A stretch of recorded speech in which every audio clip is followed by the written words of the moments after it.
बिस्मिल्लाहिर्रहमानिर्रहीम, अस्सलामु अलैकुम नाज़रीन, welcome to Suno Pakistan and a very happy good morning जी। उम्मीद करते हैं आप सब खैरियत से होंगे, हंस रहे होंगे, मुस्कुरा रहे होंगे और दिन का आगाज भी बहुत अच्छे अंदाज में कर चुके होंगे। मैं हूँ माहम जाहिद और हमेशा की तरह मेरे साथ हैं Uzair Malik. Very good morning. दुआ है कि आप सब हमेशा ठीक ठाक रहें, हंसते मुस्कुराते रहें, खुशबाश रहें। तो जनाब, हम आपकी सुबह को बेहतरीन बनाने के लिए अपना बेहतरीन सा शो लेकर, खूबसूरत शो लेकर हाजिर हो चुके हैं।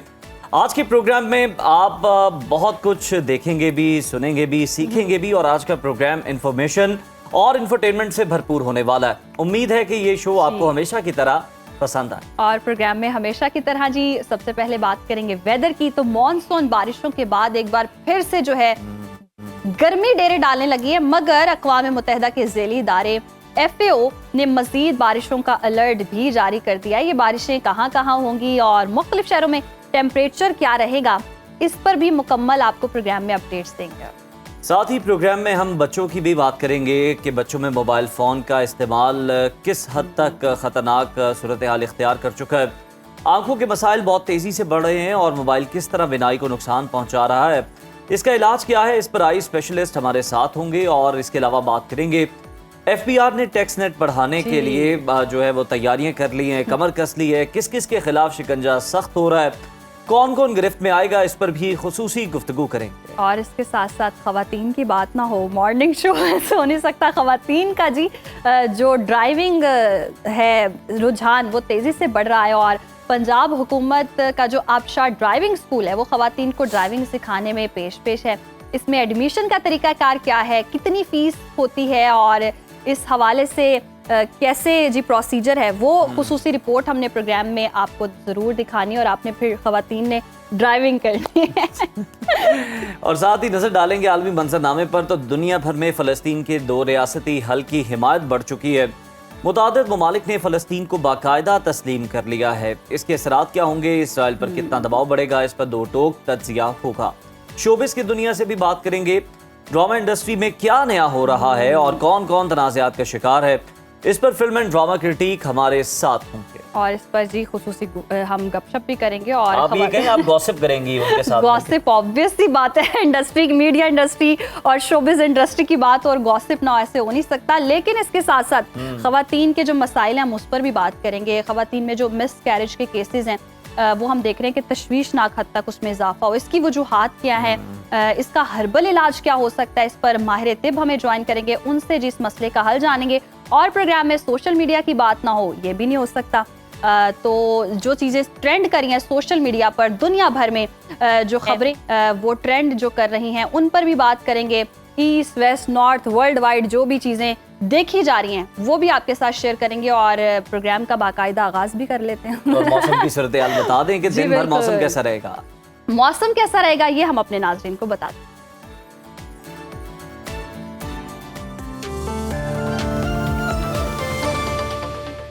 तो नाज़रीन, मुल्क के बेशतर इलाकों में मौसम खुश्क और गर्म रहेगा। महकमा मौसमियात के मुताबिक बालाई खैबर पख्तूनख्वा और गिलगित बल्तिस्तान में मतला जुज़वी अब्र आलूद रहने के अलावा चंद मकामात पर गरज चमक के साथ हल्की बारिश का इम्कान है।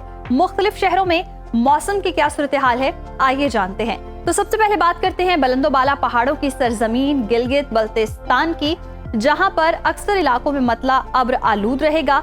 गिलगित में ज्यादा से ज्यादा टेम्परेचर 27 और कम से कम 12 डिग्री रहने का इम्कान है। स्कर्दू की बात करें तो यहाँ पर ज्यादा से ज्यादा पारा जो है वो 19 और कम से कम 8 डिग्री रहने की तवक्को है। महकमा मौसमियात के मुताबिक आइंदा 24 घंटों के दौरान गिलगित बल्तिस्तान में आज शाम चंद मकामात पर हल्की बारिश का इम्कान है। और अब रुख कर लेते हैं आजाद कश्मीर का, जहां अक्सर इलाकों में सूरज और बादलों के दरमियान आंख मचोली का सिलसिला जारी है। दारुल हुकूमत मुजफ्फराबाद का अगर हम ज्यादा से ज्यादा टेम्परेचर देखें तो वो है 33 और कम से कम 20 डिग्री रहने की तवक्को है। श्रीनगर में ज्यादा से ज्यादा पारा 30 और कम से कम 15 डिग्री रहने का इम्कान है। मौसम का हाल बताने वालों ने आइंदा 24 घंटों के दौरान मुख्तलिफ इलाकों में मतला जुज़वी अब्र आलूद रहने की पेशगोई की है। रुक कर लेते हैं खैबर पख्तूनख्वा का और आपके साथ शेयर करते हैं खैबर पख्तूनख्वा का मौसम। यहाँ पर बेशतर अजला में मौसम खुश्क, जबकि मैदानी इलाकों में मौसम गर्म रहेगा। फूलों के शहर पेशावर की अगर हम बात करें तो यहाँ पर ज्यादा से ज्यादा टेम्परेचर 37 और कम से कम 25 डिग्री रहने का इम्कान है, जबकि सवात में ज्यादा से ज्यादा टेम्परेचर 27 और कम से कम 13 डिग्री रहने की तवक्को है। महकमा मौसमियात के मुताबिक आइंदा 24 घंटों के दौरान बालाई इलाकों और दीगर अजला में मतला जुज़वी अब्र आलूद रहने के अलावा चित्राल, दीर, सवात, कोहिस्तान और गिरदोनवा में चंद मकामात पर हल्की बारिश का इम्कान है। और अब नजर डाल लेते हैं जी 5 दरियाओं की सरजमीन पंजाब के मौसम पर। यहाँ पर अक्सर इलाकों में सूरज खूब अपना जलवा दिखाएगा। बागों के शहर लाहौर की बात करें तो यहाँ पर ज्यादा से ज्यादा दर्जा हरारत 36 और कम से कम 26 डिग्री रहने का इम्कान है। शहर बेमिसाल इस्लामाबाद लिए चलते हैं आपको। यहाँ पर जी ज्यादा से ज्यादा जो पारा है वो 36 और कम से कम 23 डिग्री रहने की तवक्को है। और मुल्तान में ज्यादा से ज्यादा टेम्परेचर 38 और कम से कम 26 डिग्री रहने का इम्कान है। महकमा मौसमियात ने आइंदा 24 घंटों के दौरान बेशतर अजला में मौसम गर्म और खुश्क रहने की पेशगोई की है। और अब बात करते हैं जी रकबे के लिहाज से सबसे बड़े सूबे बलोचिस्तान की, जहां पर बेशतर इलाकों में मौसम गर्म और खुश्क रहेगा। फलों के शहर कोयटा लिए चलते हैं जी। यहाँ पर ज्यादा से ज्यादा दर्जा हरारत 34 और कम से कम 13 डिग्री रहने का इम्कान है। महकमा मौसमियात के मुताबिक आइंदा 24 घंटों के दौरान साहिली इलाकों में मतला जुज़वी अब्र आलूद रहने की तवक्को है। और हमेशा की तरह जी आखिर में आपके साथ शेयर करते हैं सुबह सिंध का मौसम और आपको बताते हैं सिंध के मौसम का हाल। यहाँ पर अक्सर इलाकों में मौसम गर्म और खुश्क रहेगा। रोशनियों के शहर कराची की अगर हम बात करें तो यहाँ पर ज्यादा से ज्यादा टेम्परेचर 31 और कम से कम 26 डिग्री रहने का इम्कान है, जबकि हैदराबाद में यहाँ पर जी ज्यादा से ज्यादा दर्जा हरारत 35 और कम से कम 26 डिग्री रहने का इम्कान है। मौसम का हाल बताने वालों ने आइंदा 24 घंटों के दौरान साहिली इलाकों में मतला जुज़वी अब्र आलूद रहने और चंद मकामात पर बूंदाबांदी की पेशगोई की है।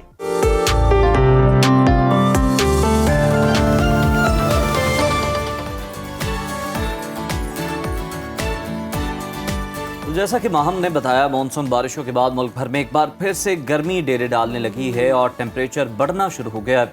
खास तौर पर अगर हम देखें तो पंजाब और सिंध के सैलाब मुतासर इलाकों में गर्मी और हब्स के बायस मुतासरीन की मुश्किलात में मजीद इजाफा हो सकता है। और उज़ैर हम देख रहे हैं कि दूसरी जानिब अक़वाम मुत्तहिदा के जो ज़ेली इदारे हैं, फूड एंड एग्रीकल्चर ऑर्गेनाइजेशन ने एक बार अलर्ट फिर से जारी कर दिया, जिसके मुताबिक रवां माह सितंबर के आखिर और आइंदा माह अक्टूबर के आखिरी हफ्ते में पाक भारत सरहदी इलाकों में मामूल से ज़्यादा बारिशें हो सकती हैं और ये गैर मामूली बारिशें टिड्डी दल के लिए मौजू हालात पैदा कर सकती हैं।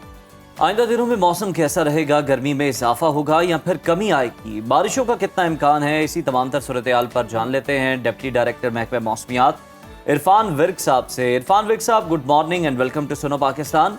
मॉनसून बारिशों के बाद दर्जा हरारत में इजाफा देखने में आ रहा है। आने वाले दिनों में ये रुझान बरकरार रहेगा या फिर इसमें कमी का कोई इम्कान मौजूद है? देखें जी, रवां हफ्ते में जो दिन के दर्जा हरारत होंगे मैदानी इलाकों में वो गर्म रहेंगे, जबकि जो रात के औकात में जो है मौसम थोड़ा सा कदरे बेहतर होगा। ताहम अगले आने वाले 2 रोज़ में ख़ास तौर पे 24 की शाम रात और 25 को एक मगरबी हवाओं का सिलसिला जो है वो पाकिस्तान के बालाई इलाकों में दाखिल होगा, जिससे हमारे जो बालाई खैबर पख्तूनख्वा के इलाके होंगे, जिसमें मालाकांड, चित्राल और गिलगित बल्तिस्तान के कुछ इलाके शामिल होंगे, जहां पर जो है ना वो हल्की बारिश और होने के चांसेस हैं। ताहम दीगर इलाकों में मौसम गर्म और मरतूब ही रहेगा। बाज़ इलाकों में जो है ना वो मतला जुज़वी अब्र हो सकता है। अच्छा इरफान साहब, ये भी बता दीजिएगा कि आने वाले दिनों में जितने भी एरियाज़ हैं वहाँ गर्मी की शिद्दत में इजाफा देख रहे हैं, और कराची की सूरत हाल कैसी रहेगी? वहाँ मौसम कैसा रहेगा? दर्जा हरारत बढ़ेगा या कमी आएगी? देखिए, कराची में अब मौसम जो है ना वो खुश्क ही होगा, वहाँ पर बारिश के चांसेस नहीं हैं। ताहम वहाँ पर गर्मी की शिद्दत में इजाफा होगा। दिन के औकात में जो है ना वो गर्म होगा मौसम, और रात को भी जो है ना वो टेम्परेचर में इतना ज़्यादा जो है ना वो रिलीफ नहीं मिलने वाला। ताहम जो जहाँ पर फ्लड आया हुआ है, फ्लड प्रोन एरियाज हैं, वहाँ पर जो है मौसम खुश्क रहेगा और गर्म भी रहेगा दिन के औकात। अच्छा इरफान साहब, क्या आइंदा दिनों में मॉनसून सिस्टम के दोबारा से फाल होने का कोई इम्कान मौजूद है? क्या कोई स्पेल अब भी बाकी है? देखें अभी तो मानसून हमारे इलाकों से काफ़ी हद तक निकल गया है और आगे जो हम एक्सपेक्ट कर रहे हैं कि देखिए पाकिस्तान में मगरबी हवाओं का सिलसिला जो है वो आता पूरा साल आता है। जी। ठीक है, अभी मानसून की हवाएं हमारे इलाकों से निकल गई हैं। अभी मानसून के बारिशों के उस तरीके से कोई चांसेस नहीं। सही। अच्छा, लेकिन ये अक़वाम मुत्तहिदा की जानिब से हम देख रहे हैं कि फूड एंड एग्रीकल्चर ऑर्गेनाइजेशन ने तो बारिशों की वार्निंग जारी की है। इस हवाले से महकमा मौसमियात का क्या तज़किया है? देखिए अभी जो बारिश है, बारिश के चांसेस जैसे कहा मैंने कि रवां हफ्ते में कोई बारिश के खास चांसेस नहीं है और अगले हफ्ते में भी कोई इतने ज्यादा बारिश के चांसेस नहीं लग रहे। ताहम एक मगरबी हवाओं का सिलसिला है जो गिलगित बल्तिस्तान और बलाई खैबर पख्तूनख्वा के दीर और चित्राल और स्वात के इलाकों में थोड़ी सी हल्की बारिश हो सकती है। अदरवाइज बाकी इलाकों में मौसम गर्म और खुश्की रहेगी। ठीक है इरफान साहब, अब इन बारिशों का ज़रई शोबे और ख़ास तौर पर टिड्डी दल की अफजाइश में कितना इजाफा हो सकता है, कितना खतरा मौजूद है? देखिए जो है ख़ास तौर पे ये जो बारिश होगी इसमें बारिश के तो चांसेस नहीं है, खुश्क मौसम है।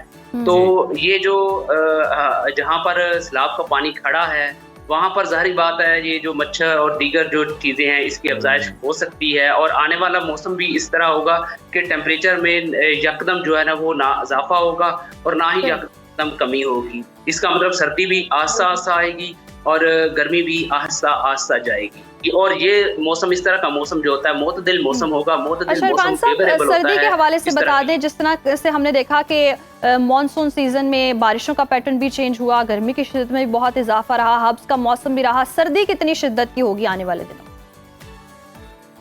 देखिए अभी तो फिल वक्त सर्दी यकदम नहीं आएगी। सर्दी में आने में अभी टाइम लगेगा। अभी आने वाले दिनों में अगले 1, 2, 3 हफ्तों में हम देख रहे हैं कि मौसम बलाई इलाकों में मौसम मोतदिल रहेगा जबकि वस्ती और जनूबी इलाकों में कदरे गर्म होगा और जो रातें होंगी बलाई इलाकों में वो मोतदिल। सही, तो बालाई इलाकों में जो मौसम है वो मोतदिल रहेगा लेकिन दीगर इलाकों में हम देख रहे हैं कि मौसम वो गर्म रहेगा। इरफान साहब हमारे साथ मौजूद थे, बहुत शुक्रिया आपके वक्त का। और जी उज़ैर, गर्मी अभी जान नहीं छोड़ रही है, बारिशों ने जान छोड़ दी है। अभी तो जनाब मैं बार बार वेदर की ऐप देखता हूँ, वो बताता है कि अगले 10 दिन भी गर्मी है, शदीद गर्मी है और जितना आप देख रहे हैं टेम्परेचर इससे ज्यादा होगा। मानसून के स्पेल तो यहाँ पे हम खत्म हो चुके हैं और लेकिन कराची में बहुतात हो गई है, मच्छरों की बहुतात। लेकिन कराची में अभी भी जरा कुछ मौसम खुशगवार है, कोई बूंदाबांदी का इम्कान मौजूद है, लेकिन यहाँ पे तो जनाब ड्राई मौसम ही चल रहा है। तो टेम्परेचर जो है अब आप देख लें कहाँ पे ऊपर है कहाँ पे नीचे है। अच्छा, मौसम तो ऊपर नीचे नहीं समझ आ रहा, लेकिन एक चीज है जो बहुत ऊपर जा रही है, वो आपको पता है, आप ज्यादा अच्छे से जानते हैं। क्या चीज? आप उन हालात का सामना भी कर रहे हैं। देखिए सब पे बीतती है, अब क्या करें। आप महंगाई की बात कर रही हैं जैसे सब मुतासिर है। आपने ठीक पहचाना है। तो जनाब आजकल अब हर चीज की कीमतें जो है वो आसमान को छू रही हैं। महंगाई का तूफान थमने का नाम नहीं ले रहा। इधर तनख्वाह आती है और उधर यूं गायब होती है जैसे तनकीद पर कोई सियासतदान हो जाता है। और तो और सब्जी खरीदने जाएं तो लगता है कि जनाब आप मोबाइल फोन लेने जा रहे हैं। मतलब सब्जियां जो है ये तो फलों के रेट पे दस्तयाब हैं। हाँ, सवाल ये कि बचत कैसे करें। मगर अब सोशल मीडिया पर एक नया और दिलचस्प रुझान आया है रिवेंज सेविंग का। ये है क्या, ये हम बताएं। ये रिवेंज मतलब क्या, आप किससे बदला लेने वाले हैं? ये बदला लेना कैसे है? सेविंग से बदला लेना है? जी हाँ, बदला लेना है। अच्छा जी, महंगाई से बदला लेना है और जो खर्च है उसको रोककर महंगाई को जवाब देंगे। यानी खर्च करने के बजाय जिद के तौर पर आपने बचत करनी और अपने आप को चैलेंज देना है और वो कहते हैं ना कि इस चैलेंज के साथ आपने अपनी सेविंग्स बढ़ानी है। तो वो सब में जो है लोग महीनों तक कुछ ना कुछ जी पैसे जोड़ेंगे और ख़रीदारी को कम करेंगे, घर में मौजूदा सामान को इस्तेमाल करने पर जोर देंगे और कुछ लोग तो अपनी पुरानी चीज़ें बेचने के बाद नई चीज़ें खरीद सकते हैं। लेकिन एक और मज़ेदार चैलेंज ये है कि 1 पाई चैलेंज, रोज़ाना थोड़ी थोड़ी जो बचत है वो साल के आखिर में आपके 67,000 रुपये, यानी एक दिन 1 रुपया बचाएं और दूसरे दिन 2 रुपये हो गए, तीसरे दिन आपके 3 रुपये हो गए। इसी तरह आगे बढ़ते जाएं और आपकी जो सेविंग्स है वो बढ़ती जाएगी और पूरा साल ऐसा करने से आखिर में तकरीबन आपके पास 66,795 रुपये बच सकते हैं। तो सोचें, छोटी सी बचत आपने करनी और कितना बड़ा फायदा हासिल कर। क्या बात है, इतने पैसे बचा के क्या करेंगी यहाँ आप? से आपने कोई देखा मैं कितनी foreign trip किफायत करेंगी आप, क्या करेंगी मुझे बताएं। और कुछ लोग तो जनाब भर तनख्वाह के साथ सबसे पहले बचत ही करते हैं, यहाँ तक कि किराया या बिल देने से भी पहले। तो ये है नई नस्ल का माली फलसफा, पहले खर्च नहीं पहले बचत। तो अगर आप भी महंगाई से परेशान हैं, तनख्वाह महीना पूरा नहीं कर पाती, तो एक बार रिवेंज सेविंग आजमा कर देखें, शायद यही जिद आपके बजट को संभाल ले, वरना तो इम्कानात कम ही नजर आ रहे हैं। यानी आप एक एक रुपया करके जोड़ना शुरू। पहले आप बताएं ना, आप क्या करेंगी? फॉरेन ट्रिप करेंगी, उसका क्या करेंगी इतने पैसे बचा मैं के? वैसे ऑब्वियसली ये आइडिया बुरा नहीं है लेकिन इतने पैसे जमा 67,000 में फॉरेन ट्रिप अगर आपकी पैसे जमा करने की जिद है ना, बचत करने की, तो महंगाई की भी जिद है कि सारे लगवाने हैं। महंगाई की जिद है कि उसने सारे लगवाने और नो आइडिया हम बचत करें और पता चले मैं और मैं मजीद महंगाई होगी। इस पर जी हम तबसरा करते हैं और देखते हैं हम करना क्या चाहते हैं अपनी बचत करके। यहाँ वक्त हुआ है ब्रेक का। देखते रहिए सुनो पाकिस्तान। वेलकम बैक नाजरीन। आज के दौर में मोबाइल फोन बच्चों के हाथ में खिलौना नहीं है, बल्कि ये खतरनाक हथियार बन चुका है। वालिदैन वक्ती सुकून के लिए बच्चों को मोबाइल तो थमा देते हैं, मगर ये आदत उनकी आंखों और दिमाग पर ऐसे असरात मुरतब कर रही है जो मुस्तकबिल में बड़ी बीमारियों का पेश खैमा बन सकते हैं। तेज रोशनी और छोटी स्क्रीन पर घंटों नजरें जमाए रखने से बच्चों की नज़र कमज़ोर हो रही है, सर दर्द और आंखों की खुश्की आम हो गई है, और याददाश्त और ज़हनी इर्तिकास पर भी बहुत बुरा असर पड़ा है। और साथ ही साथ मुझे लगता है पोस्टर भी बच्चों का बहुत ज्यादा खराब हो रहा है। वो यूं गर्दन लटकाए और नेक लाइंस, ये देखे ना, मुझे भी ये प्रॉब्लम है। फोन बच्चों को क्या कहें, हम तो बड़ों के भी मसाइल हैं यहाँ। नहीं, अब आप ये ना कह दीजिएगा कि हमारे पास स्टूडियो में बच्ची सवाल ये है कि जी बच्चों को मोबाइल फ़ोन के बेजा इस्तेमाल से रोका कैसे जा सकता है, और क्या ये आदत वाकई नज़र की कमज़ोरी और आंखों की मुख्तलिफ बीमारियों का बायस बनती है? इन्हीं आम सवालात के जवाबात जानने के लिए हमारे साथ आज हमारे में मौजूद है माहिर अमराज़ चश्म डॉक्टर सीमा क़य्यूम साहिबा। Welcome to Suno Pakistan. बहुत शुक्रिया आपके वक्त का। कहिएगा, जिस तरह से अब बच्चे जो हैं वो मोबाइल फ़ोन के बगैर तो रह ही नहीं सकते, तो उनके लिए खिलौने की तरह ही हो चुका है हथियार। अब ये साइलेंटली उन पे क्या असर कर रहा है, और वाकई क्या बच्चों की बिनाई जाने का खतरा है, या बस ये एक मिथ है? नहीं, it is not a myth. Definitely excessive use of everything is bad, whatever, जो भी आप एक्सेसिव यूज़ करें। और ये खिलौना तो खैर इसको नहीं कहना चाहिए, ये मेरा ख्याल है जहर कातिल है।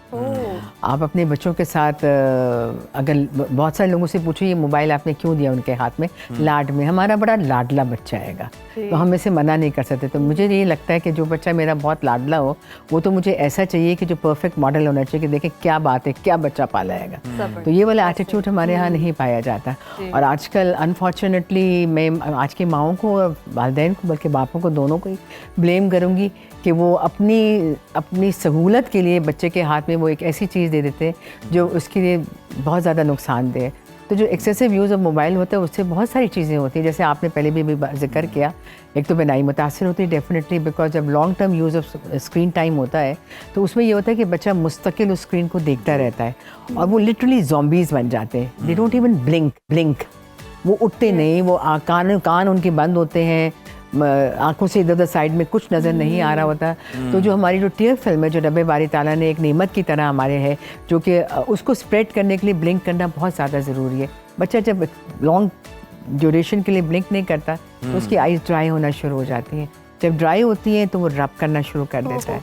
जब वो रब करता है तो वो जो कॉर्निया है, जो कि काली जिसका हम पुतली कहते हैं, उसके ऊपर उसका प्रेशर पड़ता है, और उस प्रेशर की वजह से एक बीमारी जिसको केराटोकोनस कहा जाता है, जो कि अब कुछ चंद साल पहले वो अडल्टहुड की बीमारी थी, वो बच्चों में नहीं पाई जाती थी। बच्चों में हम उसको कंसिडर भी नहीं करते थे, लेकिन अब बच्चों में बहुत ज़्यादा केराटोकोनस भी नज़र आना शुरू हो गया। Because of that excessive pressure हम उसकी आई बॉल की कॉन्फ़िगरेशन को, शेप को चेंज कर देते हैं। और ये बच्चों वालिदैन को ये बात समझ में नहीं आती कि बेशक बाद में वो डॉक्टर के पास जाते हैं और डॉक्टर मना करते हैं और उसको बंद कर दें या कम कर दें, लेकिन वो जो आपका एक इरिवर्सिबल लॉस हो जाता है वो आप उसको वापस बिल्कुल आप ठीक कह रही हैं डॉक्टर साहब। जिस तरह से आपने पेरेंट्स की बात की, पेरेंट्स पे जोर दिया, लेकिन आजकल की माओं की ये दलील भी होती है ना कि वो कहते हैं कि हम न्यूक्लियर फैमिली में रहते हैं, जॉइंट फैमिली तो है नहीं है, तो और भी टास्क परफॉर्म करने हैं। अब हर वक्त बच्चों को वैसे तो नहीं हम डील कर सकते, तो हमें मजबूरन स्क्रीन टाइम देना पड़ता है। ये तो बहाना है, ये बहाना है। ये तो बहाना है। हमारे वालिदैन भी मेरे जिस फैमिली में मैं ग्रो अप करी वो न्यूक्लियर फैमिली थी, we never lived in a joint family, और उस जमाने में तो मोबाइल होता ही नहीं था ना, नहीं हुआ करता था। तो हम पल ही गए ना, बड़े हो ही गए ना। तो फिर मैक्सिमम स्क्रीन टाइम होना क्या चाहिए? Zero. Zero. Less than 5 years is a zero. Phone पे, टीवी पे जीरो। स्क्रीन टाइम मतलब टीवी तो इतना नहीं आपको नुकसान दे करता, लेकिन जो ये नियर जो है ना वो मतलब अमेरिकन एसोसिएशन पीडियाट्रिक ऑप्थेल्मोलॉजी और पीडियाट्रिक्स की एसोसिएशन की रिकमेंडेशन है less than 5 years it should be almost zero. 3 साल से नीचे तो खैर जीरो 110% है। उसके बाद भी अगर आपने देना ही ठहरा, बहुत कोई पता नहीं क्राइसिस आई गया आपकी जिंदगी में, तो आपने फिर लिमिटेड टाइम 15-20 मिनट बहुत होते हैं, तो उसमें वो मतलब उसके बियॉन्ड जब आप देते हैं तो जैसे आपने कहा कि वो सिर्फ बिनाई को नहीं असर पड़ा, अगर आप नोटिस करें आपके इर्द गिर्द ऑटिज्म का रेट बहुत बढ़ गया है, incidence of autism and speech delay coming together. Cartoon जो अगर वो जो वन वे कम्युनिकेशन है, कोई वन वे कम्युनिकेशन है ना, तो वो जो कार्टून देख रहा है वो बच्चे के, तो अब आप देखिए बहुत सारे बच्चे 3+ पर भी नहीं बोल रहे, 2-2 एक-एक 2-2 लफ्ज़ बोल रहे हैं, और then they are being labelled as autism, और वो बहुत सारे बच्चों को ना वो बॉर्डर लाइन ऑटिज्म की कैटेगरी में उन्होंने डाल दिया है, बिकॉज कम्युनिकेशन सोशल स्किल्स उनके ख़त्म हो गए, बिकॉज वो बात नहीं कर रहे किसी से इंटरेक्ट नहीं कर रहे, वो तो एक वो कौन से जो अजीब अजीब से कार्टून आजकल आते हैं, Pokemon and things like that, वो देख रहे हैं, तो मुझे तो लगता है ये भी कार्टून ही बन इस तरह के ग्राफिक्स और कलर्स यूज किए जाते हैं कि बच्चा, मैं देखता हूँ कि वो पलक नहीं झपक पा रहे होते हैं। लाइट्स की बात हो रही है, ये ब्लू लाइट कितना नुकसान पहुंचाती है और ये होती क्या असल में, और ये कितनी हार्मफुल होती है? मतलब वही जब एक्सेसिव जो है ना आपकी रेटिना पे जाके पड़ रही है, तो मुस्तकिल अब देखिए अल्लाह ताला ने जो हमारी, जैसे अब हम बात कर रहे हैं आपसे, तो अगर मैं यहाँ को रीड करना चाहूँ और दूर भी देखूँ तो मेरी आई में आंखों में अल्लाह ताला ने वो सतार दिए कि हम दोनों चीज़ें बेवक्त कर लेते हैं और हमें पता भी नहीं चलता, लेकिन एक्चुअली आई बहुत सारी चेंजेस उस दौरान आती है। I see at a distance at your face, I see at a near, तो आई की लेंथ चेंज होती है, आई के लेंस का जो है उसकी कॉन्फ़िगरेशन चेंज होती है, लेकिन जो बच्चा कंटिन्यूसली नज़दीक देख रहा है तो ऑब्वियसली उसके रेटिना पे इफेक्ट पड़ रहा है, उसके लेंस पे इफेक्ट पड़ रहा है, उसकी आई बॉल की लेंथ पे इफेक्ट पड़ रहा है, उसकी जिसको एस्टिग्मेटिज्म कहते हैं, जिसमें कि एक एक्सिस फर्क होता है और एक एक्सिस आता है, तो सबसे ज़्यादा जो किलर है वो एस्टिग्मेटिज्म है। और आजकल बच्चों को इतना ज़्यादा है कि इवन इफ वो ग्लासेस पहन भी लेते हैं तो इनकी विजन जो डिज़ायर्ड 6 है वो नहीं होती है कि, तो अब एक vision, why do you want to bring up a child जो विजुअली कॉम्प्रोमाइज्ड है। डॉक्टर साहब, जिस तरह से आपने बताया कि ग्लासेस लगाने के बाद भी मसला हल नहीं होता, आई साइट 6/6 नहीं हो पाती, तो फिर ये बच्चे कुछ भी अगर पढ़ रहे होंगे या कुछ भी देख रहे होंगे तो इनके तो फौरन सर में दर्द शुरू हो जाता होगा। बिल्कुल होता है, हेडेक्स होती हैं, फिर नेक गर्दन में दर्द होता है, बिकॉज यूँ जैसे आपने कहा कि वो गर्दन लटका करके पढ़ने की कोशिश करते हैं, तो वो ज़ाहिर है पॉस्चर बैक हम्स बन जाते हैं, कंधों में दर्द होता है, कंटिन्यूस हेडेक होता है, आंखों में दर्द होता है, वाटरिंग होती है, ड्राई आइज होती है, मुस्तकिल आंखें लाल रहती हैं, तो वो तो बच्चा एक अजियत में होता है बच्चा। तो अगर बच्चे को धुंधला नजर आने लग जाए या सर में दर्द शुरू हो जाए तो फौरी तौर पर फिर दिखाना चाहिए उसको। स्पेशली जो एक मिथ है कि हमारे पास के जी बच्चा करीब से टीवी देख रहा था तो आंखें खराब हो गई, but it is an other way round, उसको दूर से नजर नहीं आता तो वो करीब जाता है, तो जब वो करीब जा रहा है तो उसको फौरन डॉक्टर के, ये भी एक अलामत हो सकती है। तो डॉक्टर साहब, ये जो आंखों से पानी आना है ये किस चीज़ की अलामत है? मतलब कुछ लोगों की आंखों से, बच्चों के अलावा भी बड़ों के भी, कि पानी आ रहा होता है मुसलसल, ये क्या मसला है और कब आपको इसको बहुत सीरियस लेके आई स्पेशलिस्ट के पास लाजमी विजिट करना चाहिए? सबसे ज़्यादा कॉमन वजह तो जो वाटरिंग की होती है वो तो आपकी एलर्जी कंजक्टिवाइटिस होता है। आप बाहर, हमारा एनवायरनमेंट, आप बाहर से आ रहे हैं तो आंखों में गर्दों गुबार और जो भी पोल्यूटेंट्स है वो जा रहे हैं, तो उससे वाटरिंग होती है, एलर्जी जिनको होती है, तो ऑब्वियसली अगर ज़्यादा हो तो डॉक्टर से रुजू करें, बट बेस्ट ये होता है कि जब बाहर से अंदर आए तो साफ पानी से आंखों को धो लें, उससे बेहतर कोई चीज़ नहीं। यानी कि ये जो मिथ है कि आपका पता नहीं सर थका हो तो आंखों से पानी आता है, टायर्ड आइज में भी जो लोग जिनको ग्लासेस की जरूरत होती है और वो ऐनक ना लगाएं, सही, कुछ लोग फैशन में ऐनक नहीं लगाते, या 40+ पे आपको नियर की ग्लासेस की जरूरत पड़ जाती है और आप ग्लासेस लगाए तो ओवर यूज तो आंखें थक जाती हैं, तो वो भी वाटरिंग एज एन इंडिकेशन। ये हमारे स्पेशली जो बाइकर्स भाई हैं, इनको बहुत ज़्यादा मसाइल होते हैं, जो हेलमेट नहीं उस तरह से यूज़ करते हैं, करते भी हैं तो वो शीशा खोल के, विंडो खोल के यूज़ कर रहे होते हैं उसे, सर्दियों में बहुत मसला होता है। हाँ, तो इनकी मतलब बहुत ज़्यादा डस्ट भी जा रही होती है और भी बड़े इस तरह के पार्टिकल्स जो ख़तरनाक हैं वो जा रहे होते हैं आंखों में, इनके लिए क्या एहतियाती तदाबीर? वो जैसे मैंने पहले कहा ना कि घर वापस जब आए तो साफ पानी से आंखों को जरूर धोएं, हाथों को। अब तो कहते हैं टैप वाटर भी सेफ नहीं है, बॉइल्ड वाटर ले लें या बॉटल ले लें आप, सही। वो कर लें। लेकिन है कि हाथों को साफ, और बेस्ट तो यही है कि आप प्रोटेक्टिव वेयर करें। जैसे अगर जो बच्चे जैसे कि वो कुछ स्पोर्ट्स खेल रहे हैं, क्रिकेट है, फुटबॉल है, तो उसमें भी protective eyewear is very very essential. Doctor साहिबा, एक सवाल ये कि एंटी ब्लू लाइट ग्लासेस जो हैं ये बच्चों के लिए वाकई फायदेमंद है? और एक हम देखते हैं कि लॉन्ग ड्राइव के लिए लोग, खसूसन बाहर तो देखते हैं हम दूसरी कंट्रीज में, यहाँ पे भी कुछ लोग यूज़ करते हैं येलो ग्लासेस यूज़ करते हैं। मतलब वो कहते हैं कि फोग में भी इससे ज़रा आपकी विजिबिलिटी बेहतर होती है, तो वो बेहतर होती है, विजिबिलिटी बेटर हो जाती है क्योंकि वो लाइट की डिफ्रैक्शन और उसके डिफ्रैक्शन इंडेक्स थोड़ा बहुत चेंज कर देती है, तो डेफिनेटली वो इफेक्टिव होती है। जैसे अगर आप गाड़ी की लाइट के ऊपर भी वो क्या कहते हैं फॉग में वो लगा लें, पेपर लगा लें तो वो पेनिट्रेशन ज़रा बेहतर हो जाती है, आपको ज़्यादा बेहतर नजर आना शुरू होता है। बिल्कुल। बाकी वो जो ऑप्टिशियन होता है ना, जो तरह तरह के चश्मे और लेंसेज बेच रहा होता है, वो उतना कोई मुझे इस मौके के लिए ये, इस मौके के लिए वो ये, मुझे ऐसा लगता है कि थोड़ा सा ओवर कर जाते हैं। अच्छा, because if you can afford it that's fine, but उसमें रिजल्ट ये निकलता है कि अगर आप मिडिल क्लास है या आप दे वेरी वेरी एक्सपेंसिव, अगर आप अफोर्ड नहीं कर पाते तो फिर बच्चों को ऐनक नहीं पहना रहे या वो टूट गया तो वो रिप्लेस नहीं करते उसको, तो इट इज़ बेटर कि आप लोकल ग्लासेस मिल रहे हैं। मतलब ये भी बड़ी बहस होती है कि शीशे के होने चाहिए या फिर प्लास्टिक के, ये कितना डैमेज कर रहे होते हैं? अगर अच्छी क्वालिटी का नहीं है, बड़ों के लिए भी, बच्चों के लिए तो शीशे के नहीं होने चाहिए, बिकॉज जब वो टूटता है तो किरची किरची होता है और वो जाके अगर आंख में चला जाए तो वो डैमेज करता है। तो बच्चों के लिए तो प्रेफरेबल होता है कि आप प्लास्टिक के हो। लाइक इफ आई, मैं एक छोटा सा इंस्टेंस को कि when I was very young and I used to wear glasses, I was playing badminton और जाके ठा लगा और वो जाके सारा कांच मेरी आंख में गया। बस फॉर्चुनेट कि कोई नुकसान नहीं हुआ।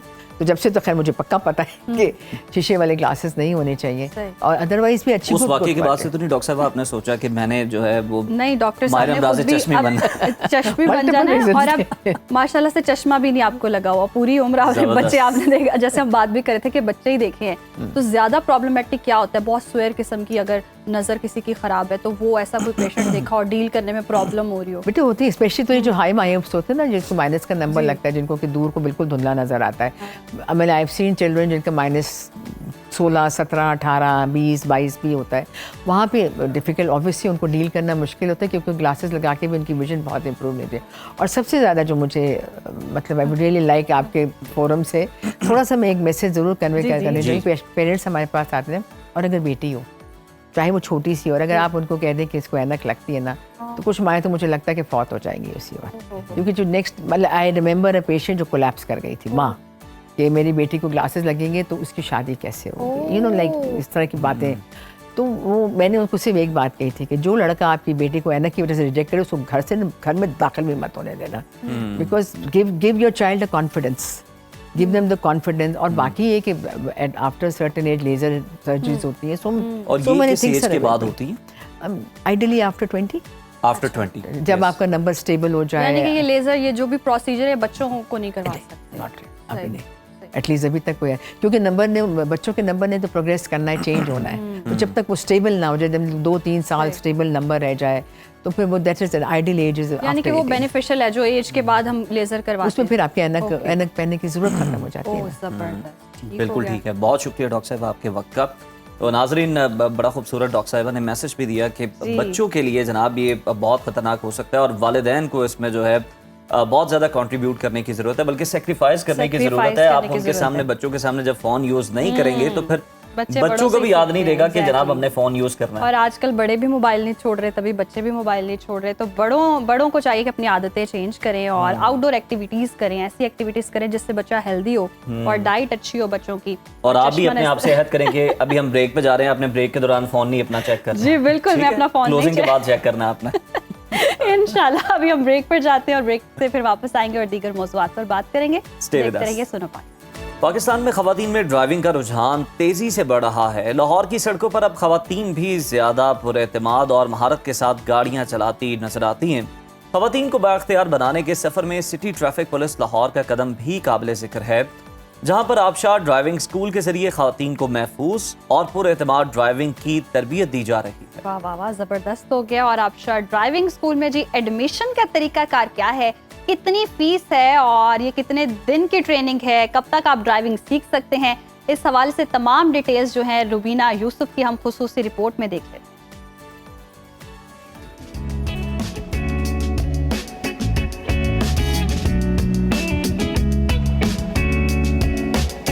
अस्सलाम वालेकुम नाज़रीन, यू आर वाचिंग सुनो पाकिस्तान और मैं मौजूद हूँ आबशार सेंटर में, जो कि एक यहाँ पर एक सेंटर है और ये उनकी इंचार्ज है साइमा इंस्पेक्टर। इनसे बात करते हैं। अस्सलाम वालेकुम। बिस्मिल्लाहिर्रहमानिर्रहीम। वालेकुम अस्सलाम। अच्छा, किस तरह आपको आइडिया आया कि आप ख़वातीन को ड्राइविंग सिखाती हैं, स्कूटी सिखाती हैं और फिर उसके बाद ट्रैफिक कवानीन का भी बताती हैं, तो प्लीज़ बताइए। अच्छा, ऐसा है कि ये जो हमारी CM साहिबा है मरियम नवाज साहिबा, ये उन्होंने फ़र्स्ट टाइम लेडीज़ के लिए इतना अच्छा इनिशिएटिव दिया कि लेडीज़ आएँ, ड्राइविंग सीखें। और ये टोटल जो है लेडीज़ टू लेडीज़ इधर सर्विस है और बड़ा अच्छा पैकेज है, गवर्नमेंट का है। इसमें 21 डेज़ का हमारा कोर्स होता है जिसमें हम कंप्लीट, वैसे तो इंसान सारी ज़िंदगी कुछ ना कुछ सीखता रहता है, लेकिन हम 21 डेज़ में इतना उनको एक्सपर्ट कर देते हैं कि अपनी गाड़ी रोड पे चला सके और अपना लाइसेंस हासिल कर सके। वाह, ज़बरदस्त। अच्छा, मुझे बताइएगा कि जो गाड़ी के सारे पार्ट्स बताती हैं, मैंने देखा कि आप गर्ल्स को जो टायर चेंज करना भी सिखा रहे हैं। अच्छा, ऐसा है कि 3 डेज़ का ओरल लेक्चर होता है जिसमें सारी चीज़ें इनको बताती हूँ, रूल्स एंड रेगुलेशंस और जो होते हैं साइन बोर्ड्स, रोड सिग्नल्स, इसमें गाड़ी की techniques, mechanics, car tyre change plus road driving, ये सारा कुछ इनको सिखाया जाता है। ठीक है। अच्छा, और इसके अलावा हमारे पास बहुत मॉडर्न टेक्नोलॉजी सिमुलेटर पे भी गर्ल्स को ड्राइविंग सिखाई जाती है ताकि वो रोड पे जाने से पहले उनको अवेयरनेस आ जाए कि कैसे हमने रोड पे लेके जाना है, अगर खुदा ना खास्ता कोई एक्सीडेंट हो जाता है उसको कैसे हैंडल करना है। ठीक है, अभी हम आपके साथ चलेंगे सिमुलेटर पर कि आप किस तरह से उनको सिखाती हैं। जी प्लीज़ आइए।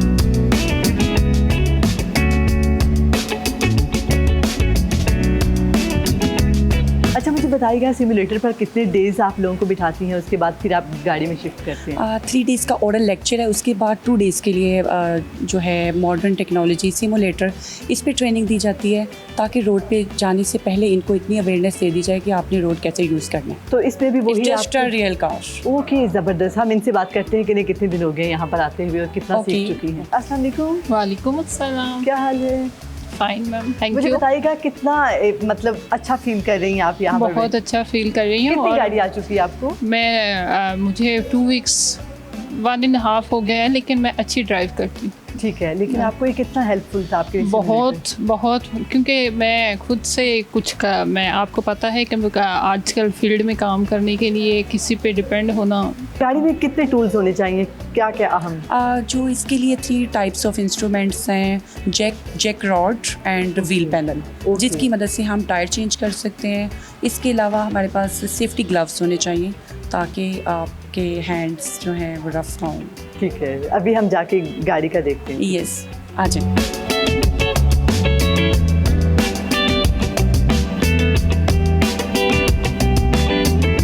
ये गाड़ी की बैटरी है। ठीक है। यहाँ से इस बैटरी का वाटर लेवल चेक किया जाता है, 3 मंथ्स बाद चेंज होता है।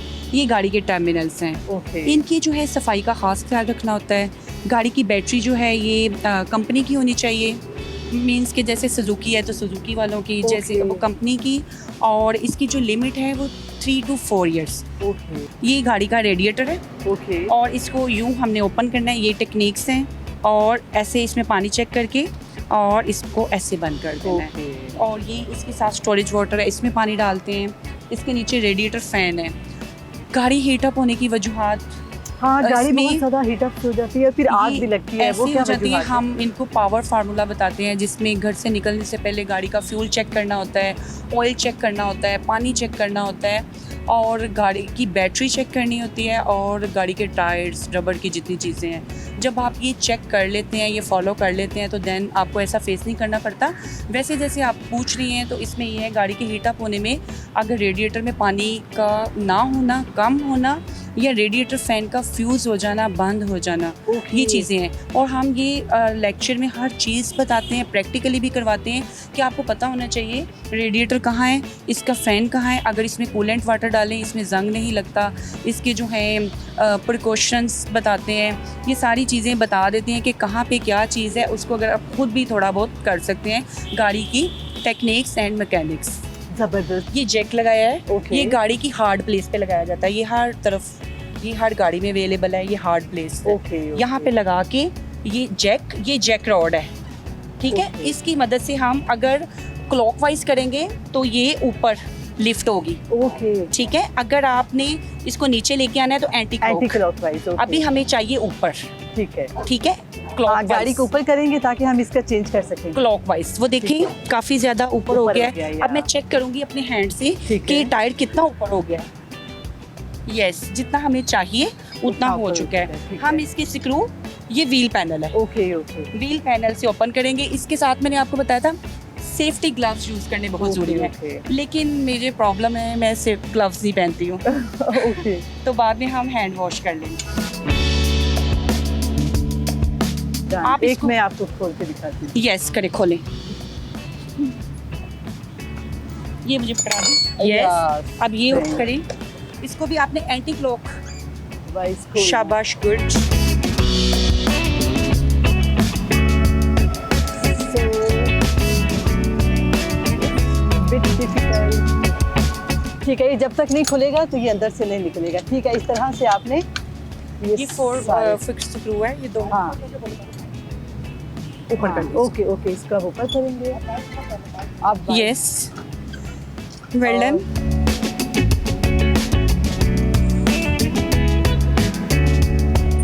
ठीक है, वेरी गुड। ये अब निकालें हमारा इसको।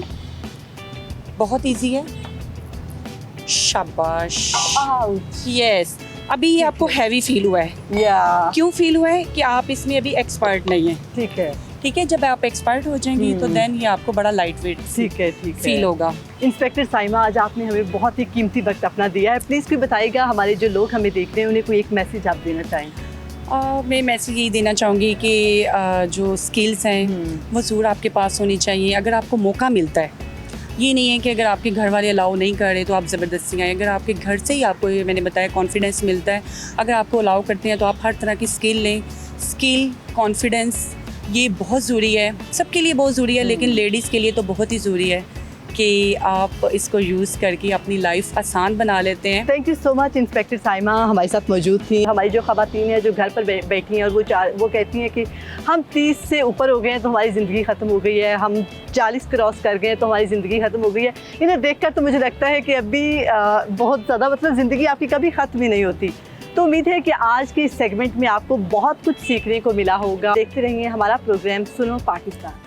नाजरीन, 29 जून 2020 का सूरज कराची पर वैसे ही तुलू हुआ जैसे हर दिन तुलू होता है, मगर कोई नहीं जानता था कि ये दिन एक खौफनाक हमले और बेमिसाल बहादुरी की कहानी लेकर आएगा। और ये सिर्फ एक मुकाबला नहीं था, बल्कि फ़र्ज, वफादारी और कुर्बानी की अजीम मिसाल था। इस दिन दहशतगर्दों ने कराची में पाकिस्तान स्टॉक एक्सचेंज पर हमला किया, मगर उनका सामना हुआ उन जवानों से जो सिर्फ वर्दी नहीं बल्कि हौसला पहनते हैं। वो थे सिंध पुलिस के रैपिड रिस्पांस फोर्स के बहादुर जवान, जिन्होंने चंद ही मिनटों में दुश्मन को जमीन बोस करके मुल्क को एक बड़ी तबाही से बचा लिया। जी हाँ नाजरीन, और पाकिस्तान स्टॉक एक्सचेंज पर दहशतगर्द हमले को चंद ही लम्हों में नाकाम बनाने वाली सिंध पुलिस की गैर मामूली बहादुरी और कारकर्दगी पर मबनी दस्तावेजी फिल्म द पुलिस स्टोरी जारी कर दी गई है। फिल्म का प्रीमियर कराची के मकाम सिनेमा में हुआ, जहां आईजी सिंध गुलाम नबी मेमन, हमले के हीरो रैपिड रिस्पांस फोर्स के जवानों और आला पुलिस अफसरान ने शिरकत भी की। और द पुलिस स्टोरी सिर्फ एक फिल्म नहीं है, बल्कि उन जवानों की कहानी है जिन्होंने अपनी जानें खतरे में डालकर मुल्क को मुमकिना बड़े सानहे से बचाया। और ये डॉक्यूमेंट्री पुलिस के मोराल को बुलंद करने का जरिया बनेगी, बल्कि अवाम को भी उनकी कुर्बानियों से आगाह करेगी जो खामोशी से दी जाती है। यहाँ वक्त हुआ ब्रेक का। देखते रहिए सुनो पाकिस्तान। वेलकम बैक नाज़रीन। प्रोग्राम में आगे बढ़ेंगे, बात करेंगे जी मासूम फ़लस्तीनियों की। तो इसराइली दहशतगर्दी और फ़लस्तीन की हिमायत दुनिया भर में बढ़ रही है। बरतानिया, कनाडा, ऑस्ट्रेलिया और पुर्तगाल के बाद अब फ्रांस ने भी फ़लस्तीन को बाज़ाब्ता तौर पर खुद मुख्तार रियासत तस्लीम करने का ऐलान कर दिया। फ्रांस के सदर मैक्रोन ने अक़वाम मुत्तहिदा कॉन्फ्रेंस में फ़लस्तीन को रियासत तस्लीम करते हुए कहा है कि गज़ा में जारी जंग को नाकाबिले जवाज़ करार दिया जाए। और उन्होंने आलमी बरादरी को भी खबरदार किया कि दुनिया अमन के मौके से महज चंद लम्हों के फासले पर है, और अगर अब भी कुछ ना किया गया तो ये मौका हमेशा के लिए ज़ाया हो जाएगा। चीन भी फ़लस्तीन की हिमायत में खुलकर सामने आया है। चीनी वज़ीर ख़ारजा ने कहा कि 2 बरसों से जारी गज़ा जंग ने बेमिसाल इंसानी अलमियों को जन्म दिया। फ़लस्तीन तनाज़े के हल के लिए ज़रूरी है कि गज़ा में फ़ौरी जामे जंग बंदी, फ़लस्तीनियों की अपने इलाके पर हुक्मरानी और 2 रियासती हल की मजबूती पर गौर किया जाए। और ऐसा जो है मुमकिन बनाया जाए।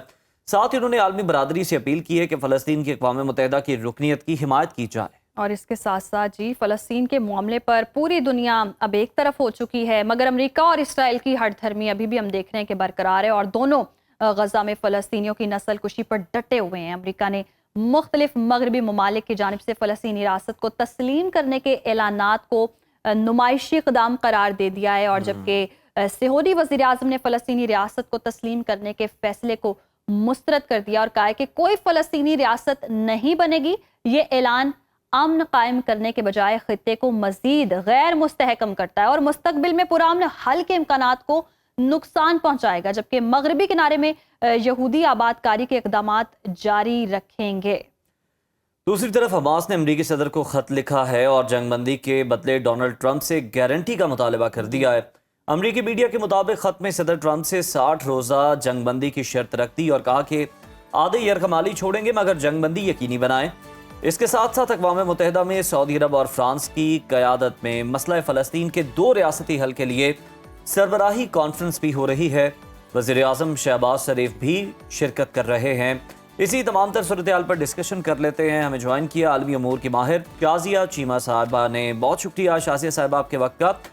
बरतानिया, कनाडा, ऑस्ट्रेलिया और पुर्तगाल समेत कई ममालिक ने फ़लस्तीन को बतौर रियासत तस्लीम कर लिया है। आप इस इक़दाम को आलमी सियासत में किस तनाजुर में देखती हैं? देखिए, आलमी मंजरनामे पे बहुत कुछ हो रहा है, बहुत कुछ फ़लस्तीन के हवाले से। पिछले एक हफ्ते में इटली के 6 शहर जो हैं वो विद इटसेल्फ एक्सपोर्ट हो रहे हैं। ने जो है वो बुलवाया हुआ है जिसमें इटली के शहरी जो हैं वो सड़कों पे निकले हुए हैं और वो प्रोटेस्ट कर रहे हैं मेलोनी के अपनी जो प्रेसिडेंट है कि इस एक्ट के खिलाफ कि हम फ़लस्तीन को तस्लीम नहीं करें। तो जो लोग फ़लस्तीन को अब तस्लीम कर रहे हैं वेस्टर्न कंट्रीज, तो हमारे समझने की बात यह है कि वो अपनी डोमेस्टिक जो अपनी हुकूमतें हैं बचाने के लिए कर, वो इटली जैसी सूरत हाल पैदा नहीं होने देना चाहते, या वो प्रोटेस्ट जो है जो यूके में हुए या ऑस्ट्रेलिया में हमने देखे जहाँ पे 5-5 लाख बंदा जो है वो एक प्रोटेस्ट में आया हुआ। तो ये हुकूमतें जो हैं ये 2 साल पहले भी इनके पास इंटेलिजेंस रिपोर्ट्स हैं, इनको पता था कि ये चीज कहाँ जा रही है। ये तो 70 साल पहले जब पहला नक्बा हुआ था और फ़लस्तीन के 331 गांव जो हैं वो मलबे का ढेर बना दे गए थे और लाखों की तादाद में लोगों को बेघर करके कत्ल कर दिया गया था। ये मसला तो वहीं पे हल हो सकता था। पहली रेजोल्यूशन तो 90s में कहीं आई थी कि फ़लस्तीन और इसराइल का हल जो है वो 2 रियासती हल है और इसके अलावा कोई हल नहीं है। तो अभी ये जो मगरबी ममालिक तस्लीम कर रहे हैं, एक एम्बेसी बनाने से एक एक्टिव जेनोसाइड नहीं रुक जाएगा। यानी कि शाज़िया साहिबा आप कह रही है जैसे कि डोनाल्ड ट्रंप ने कहा है कि ये एक नुमाइशी इक़दाम है, इससे कुछ फायदा नहीं होगा और खित्ते का अमन मजीद बिगड़ेगा, तो ऐसी सूरत हाल पैदा होगी, यानी कि तस्लीम करना भी कुछ कारआमद साबित नहीं। तस्लीम करना सिर्फ उस सूरत में कारआमद साबित होगा जब यूनाइटेड नेशन फ़लस्तीन को एक मेंबर स्टेट बना ले। मेंबर स्टेट तो ये नहीं बनेगी, क्यों? क्योंकि 5 जो मुस्तकिल मेंबर हैं उनमें से कोई एक इसको वीटो कर देगा। और मैं कल से कह रही हूँ कि मेरी अपनी कॉन्स्पिरेसी थ्योरी ये है कि इन्होंने आपस में भी मशवरा किया होगा कि अब हमें अभी अपने अंदर लगी हुई आग को बुझाना है, तो हम तस्लीम करते हैं, एम्बेसियां खोलते हैं, उससे फर्क क्या पड़ जाना है। क्योंकि इसराइली अपने सोशल मीडिया पे ये मजाक बना रहे हैं कि ये किस फ़लस्तीन की बात कर रहे हैं, गजा तो हमने बिल्कुल मलबे का ढेर कर दिया है, ईस्ट जेरूशलम में हमने फ़लस्तीनी कोई रहने नहीं दिया है, वेस्ट बैंक के अंदर हम क्रैकडाउन कर रहे हैं। ये जुग्राफियाई पॉइंट ऑफ व्यू से किस फ़लस्तीन की बात कर रहे हैं? 800,000 जो है वो सेटलर्स वहाँ पे मौजूद है, तो क्या अब ये रिवर्स जो है वो होगा कि जो सेटलर आकर जगहों पे कब्जा कर चुके हुए हैं उनको घरों से निकाला जाएगा? तो ये रिटॉरिक के लिए, ये जुबानी जमा खर्च के लिए ये बातें कानों को अच्छी जरूर लगती हैं, पर जब इन्हें ग्राउंड रियलिटीज में आप देखते हैं तो वो तमाम जगहें जो इसराइल के कब्जे में हैं, जिसका इसराइल 1 इंच भी देने को तैयार नहीं है, और वो तमाम फ़लस्तीन है, तो फ़लस्तीन आज हम कह किसे रहे हैं? फिर महमूद अब्बास ने, मैं रात लेट जो है वो तकरीर सुन रही थी, उनकी जो सेशन हो रहा था मैं उसको देख रही थी, तो महमूद अब्बास की रिप्रेजेंटेशन इतनी वीक है वहाँ पे। उन्होंने गजा के बारे में कुछ नहीं कहा, उन्होंने जेनोसाइड के बारे में कुछ नहीं कहा, उन्होंने फ़लस्तीनियों के फ्लाइट के बारे में कुछ नहीं कहा, तो उनके बारे में भी ये है कि वो तो खुद जो है वो कंप्रोमाइज्ड है। हमास जो है वो टेररिस्ट ऑर्गेनाइजेशन है। PLO का नुमाइंदा महमूद अब्बास जो है उसको वीजा नहीं मिला है, वो वर्चुअली उस सेशन को जो जाकर एड्रेस कर रहे हैं जिसमें उनके मुल्क की बात हो रही है। आपको हुदरस नजर आ रही है? आप उसमें इसमें जो कबूकी थिएटर है वो आप फील कर रहे हैं ना कि एक बंदा जिसने फलस्तीन की रियासत को आप कह रहे हैं जी तुम रिप्रेजेंटेटिव हो, उसको आप वीजा नहीं देते, डिप्लोमेटिक पासपोर्ट नहीं देते, वो एक स्क्रीन पे बैठा हुआ अपने मुल्क की लड़ाई लड़ रहा है और वो भी बहुत हाफ हार्टेडली, कोई बात नहीं है, कुछ नहीं है, क्योंकि बहरहाल उनका हमास के साथ और गजा स्ट्रिप के साथ उनका पॉलिटिकल प्रॉब्लम है। तो पॉलिटिकल रिप्रेजेंटेशन नहीं है, फिर उसके बाद पॉलिटिकल विल नहीं है, और साथ में ये कि आप वेपन सप्लाई कर रहे हैं, आप डिप्लोमेटिक सपोर्ट दे रहे हैं, और साथ में आपने एक ना नजर आने वाला जो इस वक्त का ग्राउंड रियलिटी का फलस्तीन है उसको आप रेकग्नाइज करने का ड्रामा भी कर रहे हैं। बिल्कुल तो शाजिया साहब, आप invasion दुरुस्त गजा- फरमा रही हैं कि असलहा भी आप बेच रहे हैं, हर तरह से सपोर्ट भी कर रहे हैं और फिर ये ड्रामेबाजी भी है। चीन ने 2 रियासती हल और फलस्तीनी खुद मुख्तारी की खुलकर हिमायत की है, अक़वाम मुत्तहिदा की रुकनीत की अपील भी कर दी है। अक़वाम मुत्तहिदा में फलस्तीन की रुकनीत की हिमायत का कितना इम्कान मौजूद? अक़वाम मुत्तहिदा में जो मेरी कैलकुलेशन है, रुकनीत के लिए अमेरिका जो है वो वीटो कर देगा और फिर रुकनीत नहीं मिल पाएगी, और अगर कोई मोर्चा हो जाए तो हो सकता है ट्रंप का कोई पता नहीं कि वो क्या महसूस कर रहे हों, तो हो सकता है ये हो भी जाए, लेकिन इसका हल बहरहाल यही है कि फलस्तीन को अगर आपने रियासत तस्लीम करना है तो उसको अक़वाम मुत्तहिदा का रुकन बनाया जाए, वरना ये सिर्फ कागज पे लिखी हुई बातें हैं जिनका कोई मतलब नहीं है। और इस वक्त फलस्तीन को डिप्लोमेटिक सपोर्ट जो है वो इस तरह की नहीं चाहिए कि आप उनकी एम्बेसीज बना दें। वो फ्यूचर में कहीं काम आ सकती होगी या माजी में कहीं आ सकती होगी। आज एक जेनोसाइड हो रहा है जिसको अभी रुकना है, तो उसकी कंफर्टेबल बात सिर्फ ये है कि अगर किसी ने फलस्तीन के मसले का हल करना हो तो उस साथ आप पॉलिटिकल, आप डिप्लोमेटिक और साथ में इकोनॉमिक एम्बार्गो करें, और देखें कि फिर साउथ अफ्रीकन अपार्टाइड स्टेट की तरह कैसे आपकी डिप्लोमेटिक टाइज, आपकी इकोनॉमिक टाइज और आपकी जो है जो सपोर्ट है उसके बगैर इसराइल एक दिन भी टिक सकता है। अगर किसी के अंदर कोई पॉलिटिकल विल है तो आप पॉलिटिकल विल एम्बार्गो करें, होनी आप जरूरी है। शाजिया साहब, बंद करें हमास अपनी ने embassy। अमेरिकी सदर से 60 रोजा जंग बंदी की गारंटी मांगी है और आधे यरगमाली रिहा करने की भी यकीन दहानी करा दी है। आपको जंग बंदी का कोई इम्कान यहाँ पर नजर आ रहा है?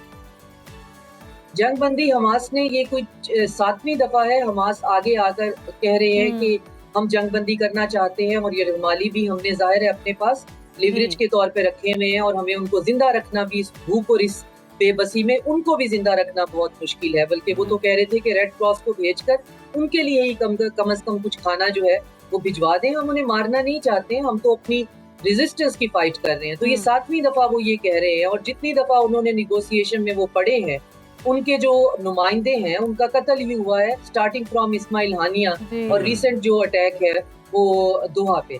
तो क्योंकि सीज फायर कोई करना नहीं चाहता है, और नेतन्याहू और बेन-गुवेर और स्मोट्रिच जो हैं वो ये कह रहे हैं कि हमें जो है ये जो कैप्टिव हैं वो हमें वापस नहीं चाहिए, बल्कि अब जो इसराइल की सड़कों पे प्रोटेस्ट करता है, फैमिली जो कहती है कि हमारे लव्ड वन जो है वो हमास से वापस लेके आओ, तो उनको ट्रेटर कहा जाता है, और उनको बेन-गुवेर और स्मोट्रिच के गूंस जो हैं उनकी मॉब लिंचिंग करते हैं। तो ये अब इस वक्त जो है सिर्फ किसी ना किसी काइनेटिक, किसी पावर मैकेनिज्म के तौर पे जिसको कि चाइनीज जो है वो थोड़ा सा इंक्लाइन कर रहे हैं, वो उस तरफ से ये मसले का हल होगा। मुझे बहुत उम्मीद थी कि महमूद अब्बास जो हैं वो उनको अगर मौका मिल जाएगा वर्चुअली तो वो वहाँ पे जाके पीस इन्फोर्समेंट फोर्सेस की बात करेंगे, जो कि यूनाइटेड नेशन को ऑन डिमांड देनी पड़ेगी।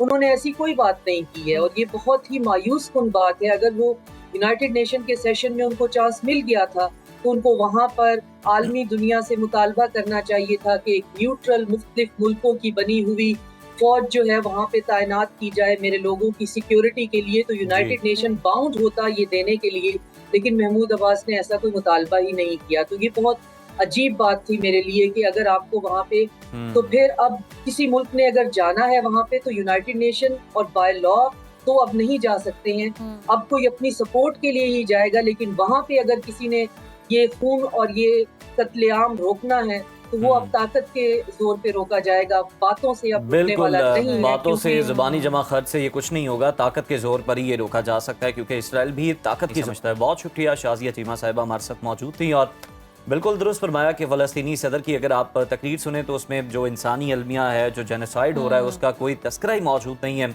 और ठीक है, ये एक हम इसे मुस्बत इकदाम तो कह सकते हैं, लेकिन ये कोई बहुत ज़्यादा सिग्निफिकेंट नहीं है लेकिन कि वही वाली बात है कि मुख्तलिफ ममालिक बातों से अब तस्लीम कर रहे आगे हैं, बढ़कर आप कुछ इंसानी करने अलमिया की तो जरूरत रखवाएं है। वहाँ जी, पर। और फ़लस्तीन को रियासत तस्लीम करना तो एक अलग बात है, वो किताबी और कागजी बातें हैं, लेकिन जब तक मुकम्मल तौर पर जैसे कि शाज़िया साहिबा ने भी कहा कि पॉलिटिकल विल नहीं होगी, स्ट्रांगली इस पर कोई एक्शन नहीं लिया जाएगा, ताकत के जोर पर ही है कि हम गज़ा को बचा सकते हैं। अब तो वैसे गज़ा जो है वो मलबे का ढेर ही बन चुका है, और मुज़ाकरात की बात भी एक तरफ से डोनाल्ड ट्रंप करते हैं, दूसरी तरफ से हथियार भी बेचते हैं, तो अपनी सिफारतकारी भी चीज़ें भी चल रही हैं, अपने मुफादात भी हैं, उन मुफादात को साइड पर रखकर इस हल का मसले का जो हल है वो निकाला जा सकता है, अदरवाइज तो पॉसिबिलिटी नज़र नहीं आ रही है। फिलहाल जी प्रोग्राम में इस वक्त ब्रेक का वक्त हुआ है, ब्रेक के बाद दीगर मौज़ूआत शामिल करेंगे, देखते रहिए सुनो पाकिस्तान। वेलकम बैक नाजरीन। ख़वातीन में मिस कैरेजेस के बढ़ते हुए केसेस लम्हा फिक्रिया बन चुके हैं। ये सिर्फ एक तिब्बी मसला नहीं, बल्कि औरत की जिस्मानी, जहनी और जज्बाती सेहत पर गहरे असरार डालता है। हमारे माशरे में इस मौजू पर खुलकर बात नहीं होती। नतीजा ये कि अक्सर ख़वातीन बर वक्त इलाज और दुरुस्त रहनुमाई से महरूम रह जाती। जी बिल्कुल, और सवाल ये है कि क्या मिस कैरेज और अठरा एक ही बीमारी के दो मुख्तलिफ नाम हैं ख़वातीन में? इस मसले की बढ़ने की जो असल वजूहात हैं वो क्या हैं, या ये महज एहतियाती तदाबीर से ही इससे बचा जा सकता है? इन्हीं हम सवालात के हल के लिए हमारे साथ आज स्टूडियोज़ में मौजूद हैं हाफिज़ फरहान हनीफ साहब, माहिर तिब हैं। वेलकम टू सुनो पाकिस्तान, बहुत शुक्रिया आपके वक्त का। कहिएगा, जिस तरह से हम देख भी रहे हैं कि आजकल ये बहुत ज़्यादा मिस कैरेज की प्रॉब्लम है या अठरा की, ये एक ही है या इन दोनों में कोई फ़र्क है इस प्रॉब्लम में? रब्बि इश्रह ली सदरी वयस्सिर ली अमरी वहलुल उक़दतम मिन लिसानी यफ़क़हू क़ौली रब्बि ज़िदनी इल्मा। ये दोनों अलग डिफरेंट चीज़ें हैं। ठीक है, अठरा जो होता है उसका बच्चा जो है वो जब हमल ठहरता है उसके बाद बच्चा अक्सर औक़ात पैदा हो जाता है। पैदा होने के बाद अगर 8 या 10 साल की उम्र तक बगैर किसी वजह से वो अगर उसकी डेथ हो जाती है तो वो अठरा है। और अठरा में जब बच्चा पैदा होता है उसका कलर अक्सर आप देखेंगे नीला सा कलर होता है और बड़ा खूबसूरत बच्चा लगता है। उसके अंदर चूँकि खून की कमी होती है, कमज़ोरी होती है, इम्यून सिस्टम बड़ा कमज़ोर होता है, इस वजह से वो बच्चा कुछ अरसे बाद उसकी डेथ हो जाती है। और जो अस्काते हमल है, यानी कि 20 हफ्ते से पहले पहले हमल का ज़ाया हो जाना, ठीक है, ये और मर्ज़ है। ठीक है, अब इसमें क्या होता है कि सही तरीके से, प्रॉपर तरीके से उसको खून ही सही तरीके से नहीं मिल पाता। ठीक है, जो आमल होती है जिसे मशीमा कहते हैं, उसके ज़रिए जो खुराक मिलनी होती है उसका वो सिस्टम सही तरीके से ग्रोथ नहीं कर पाता। और उसकी फिर वजूहात दोनों की अलग-अलग है। जो मर्ज़ है वो 18 का, वो बेसिकली मर्द जो है उसको अगर सोजाक होगा तो उससे औरत के अंदर वो कन्वर्ट हो जाएगा और उससे ये मर्ज़ लगेगा। ठीक है, उसमें इलाज जब भी होगा मर्द का और औरत दोनों का इलाज होगा। अब जब औरत के अंदर वो आ चुका है, सरायत कर चुका है, तो फिर औरत को ऐसी अद्वियात दी जाती हैं जिससे वो खून के अंदर से वो सफाई हो जाए, खून साफ हो जाए और मर्ज ख़त्म हो जाए। हमारे क्या होता है यहाँ पे कि जैसे ही बच्चा ज़ाया हुआ वो तावीज़, गंडे, पीरों के पास जाना और जाली पीर, ठीक है, जाली पीरों के पास जाना और आप दरबारों पे जाना, वो औरतें अपनी इज्जत लुटवा बैठती हैं, इज्जत अपनी ख़राब कर लेती हैं। मैं समझता हूँ इसका जब तक, और देखें जब तक इसका इलाज नहीं होता पेशेंट ठीक नहीं होता। और इलाज भी देखें, जब भी आप किसी से दम करवाने भी जाए ना, वो का साथ कोई ना कोई चीज़ के ऊपर दम करके देगा या साथ खाने के लिए कहेगा। यानी कि मेडिकल इलाज की ज़रूरत होती है और वो रूहानी इलाज की हाँ, रूहानियत का एक अपना है। आप दम करवाएं, मैं भी दम करता हूँ, लेकिन उसमें दम करवाएं, लेकिन साथ जो मेडिकल इशू है उसको उसका इलाज किया जाए। अब ये दोनों जो हैं वो अलग किस्म के अच्छा, इसमें इलाज है ना, पहले हम ना 18 का इलाज जिक्र करते हैं, बड़ा आसान सादा सा इलाज है, लेकिन इसका इलाज 18 का इलाज ऐसा है कि हमल शुरू होने से, अगर तो हमल हो चुका है तो इसका इलाज फिर ज़्यादा मुनासिब नहीं होता। अगर करना शुरू किया तो फिर जब तक बच्चा दूध पीता रहे उस वक्त तक इसका इलाज किया जाता है, ताकि दोबारा इलाज ना करवाना पड़े। नहीं तो ऐसा होता है आपने इलाज करवाया, दोबारा फिर आपको ये मसला हो जाता है। अब इसके लिए इलाज बड़ा आसान सा है।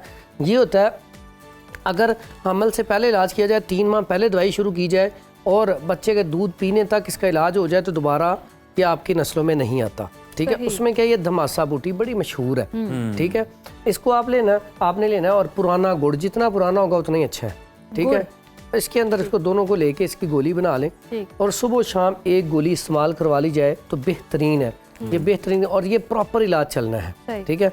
उसके बाद ये है जुफ्त बलूत, ये और ये दोनों चीज़ें पाउडर करके इसकी भी आप गोली बना लें, बेहतरीन चीज़ है, बड़ा बेहतरीन इलाज है। एक इससे भी सस्ता और आसान इलाज है, तो एक ही चीज़ से इलाज हो जाता है, ये रसौंत है। ये अक्सर मार्केट से साफ नहीं मिलती, लेकिन साफ लेके मट्टी होती है, इसको साफ करने का तरीका होता है पानी में डाल कर रख दें, तो सुबह इसको आप गर्म करें फिर, ठीक है। पहले तो आपने पानी में डाल कर रख दी, ये मिल घुल जाएगी, उसमें जो मिट्टी है वो बैठ जाएगी, बाकी ऊपर आ जाएगी। ऊपर वाली आप उतार लें, उतार के आप इसको गर्म करेंगे, फिर वो गाढ़ा सा पानी बन जाएगा, उसको आप खुश्क करेंगे, उसका फाइन पाउडर करके चने के बराबर गोली है। सुबह और शाम ये गोली इस्तेमाल करना शुरू करवा दें, हमल से 3 महीने पहले शुरू करवाएं, बच्चा जब तक फीड करता रहे करवाएं। अल्लाह के हुक्म से इंशाल्लाह जिनके बच्चे ऐसे अठरा की वजह से बहुत हो जाते वो नहीं होंगे। अच्छा, लेकिन साहब यानी कि ये तय है कि जिनका 18 का प्रॉब्लम होता है वो उनकी डेथ ही होती है बच्चों की, या सर्वाइव ये कर तकरीबन ये 100% है। और उसमें क्या करना है, उसमें हमल से पहले जब औरत को दवाई खिलानी है, साथ मर्द को जरूर दवाई देनी है। उसके लिए बड़ी आसान सी दवाई है, ये रीठा ले लें और इसके साथ हल्दी ले लें, इसका पाउडर करके, दोनों चीजें पाउडर करके ना तो चने के बराबर गोली बना लें या कैप्सूल भर लें, सुबह शाम 3 माह इस्तेमाल करवा दें ताकि उसके अंदर से ये मर्ज चला जाए, सुजाक वाला, ठीक है। अब उसके बाद जो दूसरा इशू है बच्चा मिस कैरेज, अच्छा अक्सर औकात ना मिस कैरेज वाले भी इलाज 18 के ही करवा रहे होते हैं, हालांकि वो दोनों डिफरेंट चीजें हैं। अच्छा, अब जो मिस कैरेज होता है, ये औरत के अंदर कुछ गलतियां होती हैं। अक्सर क्या औकात क्या होता है कि औरतें ना गरम गरम चाय हमल के दौरान पी लेती हैं बड़ी जल्दी जल्दी, बाज़ औकात गरम गरम खाना खा लिया। दाल चना तो बड़ी ही ज्यादा खतरनाक होती है, दाल चना उनको लग रहा होता है कि वो सूदिंग इफेक्ट देगा, सुकून होगा गर्म लेकिन दाल चना खाने से फौरन, और बाज़ औक़ात ऐसा होता है कि कई औरतें उनको कॉन्स्टिपेशन अक्सर हो जाती है, कॉन्स्टिपेशन कब्ज़ हो जाती है, तो कब्ज़ में बगैर किसी से पूछे सना मक्खी ले ली, कोई ऐसी तेज़ दवाई, कोई टैबलेट ले ली, कोई सिरप ले लिया तेज़, ऐसी चीज़ पूछे बगैर हमल के दौरान इस्तेमाल नहीं करनी चाहिए। उसमें क्या करना चाहिए, अगर आपको कॉन्स्टिपेशन हो गई है तो छिलका इसबगोल की भूसी बेहतरीन है, इसे आप नीम गर्म दूध लें, उसके अंदर 1 चम्मच डालें और फौरन पी लें। और ये जो पेन किलर्स उस दौरान खा रहे हो, हाँ, ये आपका बहुत बड़ा सवाल है। बहुत ज्यादा पेन किलर की वजह से भी ये मिसकैरेज होता है, तो पेन किलर बराए मेहरबानी जब भी किसी आप तबीब से दवाई लें, मुआलिज से, उसे पहले बताएं कि मैं हमल से हूँ, ताकि वो आपको ऐसी दवाई ना दे दे जिससे हमल ज़ाया हो जाए। अच्छा हकीम साहब, ये भी देखते हैं कि मिसकैरेजेस से बचने के लिए, उसे अवॉइड करने के लिए डॉक्टर्स जो है आपको रेगुलरली इंजेक्शंस भी लगा रहे होते हैं, कुछ हफ्ते के बाद, 10 दिन के बाद, कुछ तरह का जो भी उनका होता है टाइम शेड्यूल। तिब में इसका क्या इलाज है, मतलब इंजेक्शन से अलावा मुतबादिल क्या है तिब में? सबसे पहली बात तो हम तो ऐसा जब केस आता है उसे कहते हैं कि आप पहले कम से कम 3 मंथ आप वक्फा लें, उसमें 3 मंथ में हम कहते हैं, अब 2-3 और वजूहात है।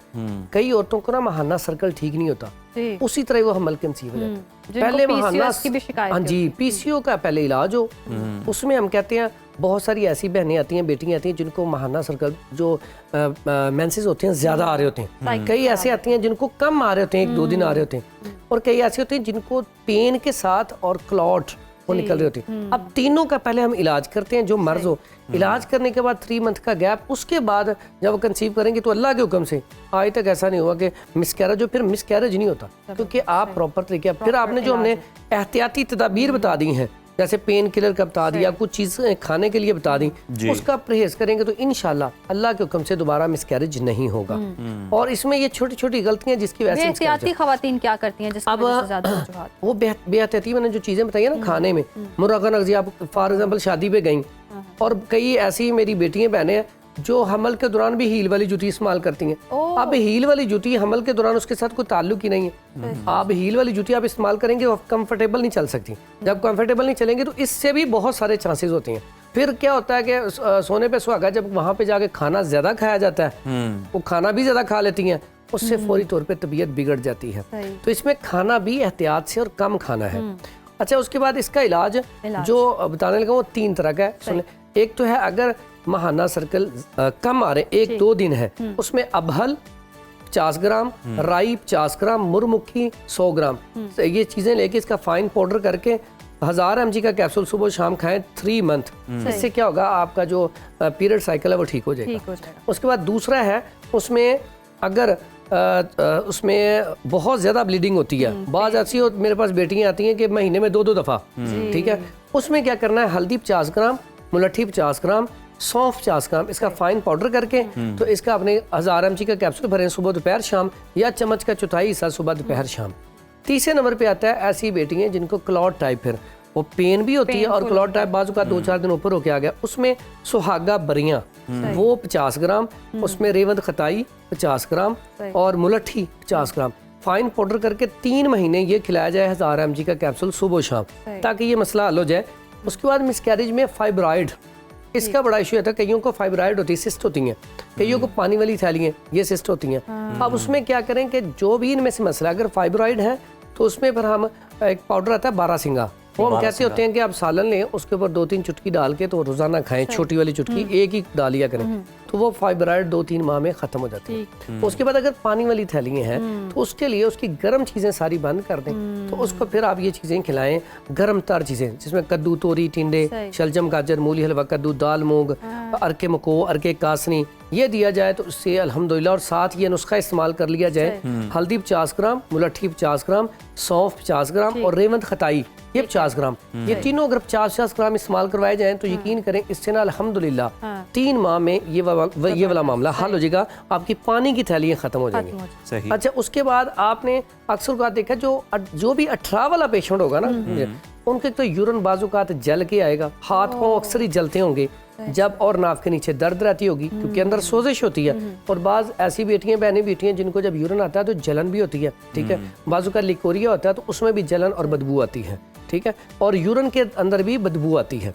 तो ऐसी जो मेरी बेटी हैं, बहनें हैं, वो ये चीज़ें जो मैंने बताई हैं, इसमें जो 18 के लिए नुस्खा, वो तो मैंने उसके लिए बता दिया, 18 के लिए मैंने 2-3 नुस्खे बताए, एक नुस्खा और बता देता हूँ, ये भी बड़ा कमाल का है, ये भी बड़ा बेहतरीन है। इसमें क्या करना, ये बरगे नीम है और ये बरगे हिना है, 2 ये लें, और साथ ये मजीठ है, ये ले लें। उसके बाद अफसन 3 बड़ी कमाल की चीज़ पाकिस्तान ऑडी होती है। उसके बाद ये धमासा, उसके बाद ये चरायता। अच्छा, ये सारी चीज़ें ना लेनी है, 50 ग्राम ले लें, ठीक है, इसका फाइन पाउडर कर लें, 1000 mg के कैप्सूल भर लें या गुड़ में डाल के गोली बना लें, सुबह शाम, ये 3 महीने का कोर्स बन जाएगा। ये 3 महीने कोर्स कर लें, इंशाल्लाह 18 नहीं रहता, लेकिन 18 वाले मरीज़ का मैंने एक चीज़ आपको वाजे की है कि ऐसे पेशेंट को 3 माह पहले इलाज शुरू करें, जब हमल ठहर जाए उसके बाद भी जब तक बच्चा दूध पीना ना छोड़ दे उतनी देर तक इसका इलाज ना बंद करें, क्योंकि ये खून के अंदर सरायत कर चुका होता है, खून के अंदर से अच्छी तरह सफाई हो जाए। और ऐसे पेशेंट को हमेशा मुसफ़िया नहीं देनी चाहिए, ठीक है। तो ये जो कंसेप्ट ना दम के हवाले से ना, मेरे पास ये पेशेंट आते हैं, इसमें बड़ा सादा सा दम है, सूरह फातिहा अव्वल आखिर दुरूद पढ़े, सूरह फातिहा 7 दफ़ा पढ़ के दम करें, अल्हम्दुलिल्लाह इससे बड़ा इफेक्टिव असर आता है। उसके बाद ऐसे मेरे जो बेटियां हैं, बहनें हैं या भाई हैं जिनको औलाद नहीं हो रही, उसके लिए 3 दुआएं याद रखें, ये पढ़ें, इंशाअल्लाह अल्लाह ताला आसानियां पैदा करेगा। उसमें रब्बी हबली मिनस सालिहीन कसरत से पढ़ा करें, रब्बी ला तज़रनी फर्दम व अंत खैरुल वारिसीन। तीसरी है इस्तिग़फ़ार के बारे में, जो इस्तिग़फ़ार करता है अल्लाह ताला उससे जो सबसे बड़ी नेमत देता है वो औलाद देता है और मालो दौलत देता है। वो इस्तिग़फ़ार करेंगे। इस्तिग़फ़ार बहुत सारी किस्में हैं, अस्तग़फ़िरुल्लाह या अस्तग़फ़िरुल्लाह अल्लज़ी ला इलाहा इल्ला हुवल हय्युल क़य्यूम व अतूबु इलैह।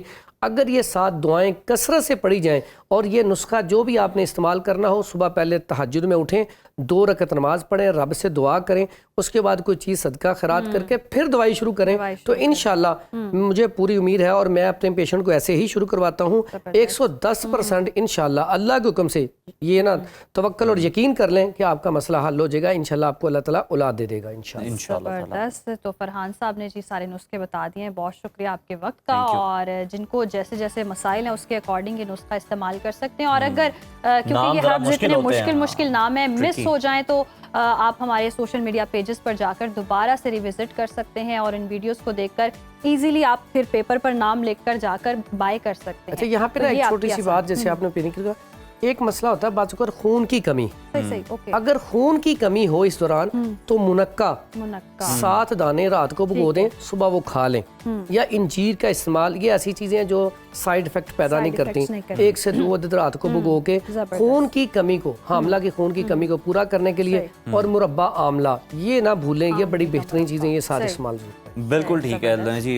एक और नुस्खा जो है वो आ गया जो कि खून की कमी को दूर करने के लिए बेहतरीन है। ब्रेक शामिल करते हैं प्रोग्राम में, ब्रेक के बाद दोबारा आपकी खिदमत में हाजिर होंगे। देखते रहिए सुनो पाकिस्तान। वेलकम बैक नाज़रीन, प्रोग्राम का सिलसिला आगे बढ़ाएंगे और चलते हैं जी शोबिस की दुनिया की तरफ, जहां हर दिन कुछ नया ही हो रहा होता है। कभी किसी अदाकार की शादी जो है वो सुर्खियां बनी होती हैं, और कभी कभी हम देखते हैं कि अलहदगी की खबरें तवज्जो का मरकज़ बन जाती हैं, और कहीं नए रिश्तों की बातें हो रही होती हैं, और कहीं रिश्ते टूट भी रहे होते हैं, ताल्लुकात तनाज़ात का शिकार हो रहे होते हैं। और यही नई फिल्मी प्रोजेक्ट्स के हवाले से भी ड्रामों में हम देख रहे हैं, किसी को कामयाबी मिलती है, किसी को नाकामी मिलती है। तो इन सब चीज़ों में मद्दाहों को बहुत दिलचस्पी होती है, हमारे समेत। हम भी जानना चाहते हैं कि क्या मसाइल हैं बीच। दूसरी जानिब मुत्तहिदा अरब अमारात में ताज़ा तरीन वर्स्ट रेपुटेशन सर्वे किया गया, जिसमें हैरान कुन इंकशाफ सामने आया है।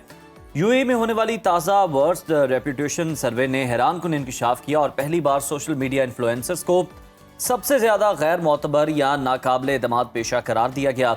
ये तब्दीली ना सिर्फ अवामी सोच में बड़ी शिफ्ट को जाहिर करती है, बल्कि मार्केटिंग और ब्रांडिंग के मुस्तकबिल पर भी गहरे असरात मुरतब कर सकती है। तो भाई ये क्या सिचुएशन है, इन सारी बातों पर हम तज्जिया भी ले लेते हैं। फिल्म एंड ड्रामा क्रिटिक हमारे साथ मौजूद हैं हारून शुएब साहब। हारून, बहुत शुक्रिया आपके वक्त का, वेलकम टू सुनो पाकिस्तान। और दीगर ये जो बातें हैं, ये सर्वे के हवाले से तो हम जानेंगे ही जानेंगे कि क्यों सोशल मीडिया के जो इन्फ्लुएंसर्स हैं उन पर एतमाद नहीं किया जाता और गैर मोतबर होते हैं। ये बताएं, इंडस्ट्री से, शोबिज इंडस्ट्री से क्या गॉसिप्स हैं, पहले मैं ये जानना चाहूँगी। बिल्कुल जी, गॉसिप आपको पता ही है, हमारी इंडस्ट्री ऐसी है कि जहाँ पे हर वक्त ही कोई ना कोई नई चीज़, कोई नई गॉसिप आ रही होती है। अभी हमने देखा, हम जिस फिल्म का इंतज़ार कर रहे थे वो पाकिस्तान में नहीं लगी है, अबीर गुलाल। हमारे बहुत जाने माने हीरो, पाकिस्तान का इंटरनेशनली एक ग्लोबल चेहरा फवाद खान, उनकी फिल्म जो कि कंट्रोवर्सीज का शिकार रही। कभी सुन रहे थे कि लग रही है, कभी सुन रहे थे नहीं लग रही। बहरहाल वो इंटरनेशनल रिलीज हो गई, लेकिन पाकिस्तान के सिनेमाज में अभी तक नहीं लगी। तो पाकिस्तान में उनके जो मद्दाह हैं वो अभी तक नहीं देख पाए हैं, लेकिन हम उम्मीद करते हैं कि जल्द कोई ऐसा मौका आएगा और कोई ऐसा चैनल होगा जहाँ पे हम भी ये फिल्म देख सकेंगे। हालांकि इस फिल्म के रिव्यूज जो हैं वो कुछ इतने अच्छे नहीं आ रहे। जो मेरे दोस्त हैं दुबई में, मैंने उनसे पूछा, उन्होंने जाकर देखी है ये फिल्म, और उनका यही कहना था कि ये फिल्म जो है वो फवाद खान तो ऑफकोर्स अच्छे लग ही रहे हैं, लेकिन उसके अलावा जो है उस फिल्म में कोई खास बात नहीं है। तो देखते हैं जब ये फिल्म पाकिस्तान में आती है, और जब भी हमें देखने को मिलता है तो हमारा क्या इसके ऊपर ओपिनियन होता है। गाने वाने तो जो यूट्यूब के ऊपर हिंदुस्तान की तरफ से हटा दिए गए थे वो वापस डाल दिए गए हैं, तो हम गाने सुन सकते हैं।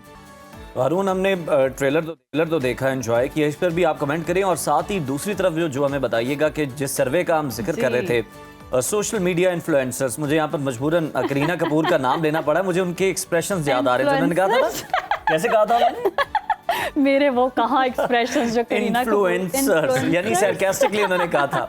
तो ये बड़ा ही गैर मोतबर और नाकाबिल एतमाद इसको पेशा करार दिया गया। जरा इस पर भी आपका कमेंट चाहेंगे। जी बिल्कुल, आई थिंक ये वो एक फुल सर्कल होता है कि जब एक चीज़ जो है वो एकदम से अपने उरूज पे चली जाती है और लोगों को समझ नहीं आता कि उसको किस तरह इस्तेमाल करना है, और फिर उसके बाद आहिस्ता आहिस्ता ये रियलाइजेशन आती है कि उसके नेगेटिव और पॉजिटिव दोनों पहलू मद्देनज़र रखने चाहिए।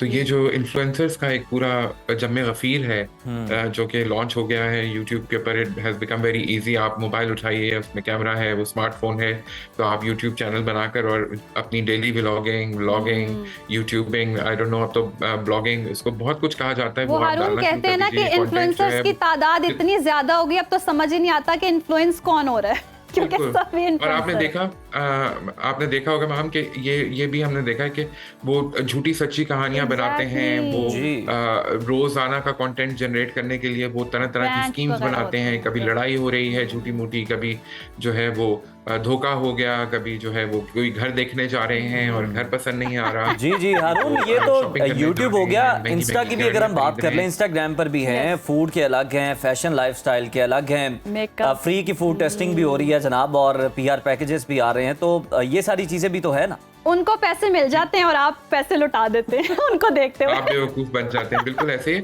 सबसे खतरनाक एक्चुअली इसमें जो कैटेगरी है वो है ही इन्फ्लुएंसर्स की, फाइनेंशियल इन्फ्लुएंसर्स जो है ना, जो आपको ये तरगीब देते हैं कि आप इस स्कीम में पैसे डाल दीजिए, आप उस स्कीम में पैसे डाल दीजिए, इससे मुझे इतना फ़ायदा हो रहा है। ये जो आप गाड़ियाँ, घर, ये ऐशो इशरत देख रहे हैं, ये उस इन्वेस्टमेंट की वजह से है जो मैंने की है। वो एक्चुअली इन्वेस्टमेंट नहीं होती, वो एक पॉन्जी स्कीम होती है।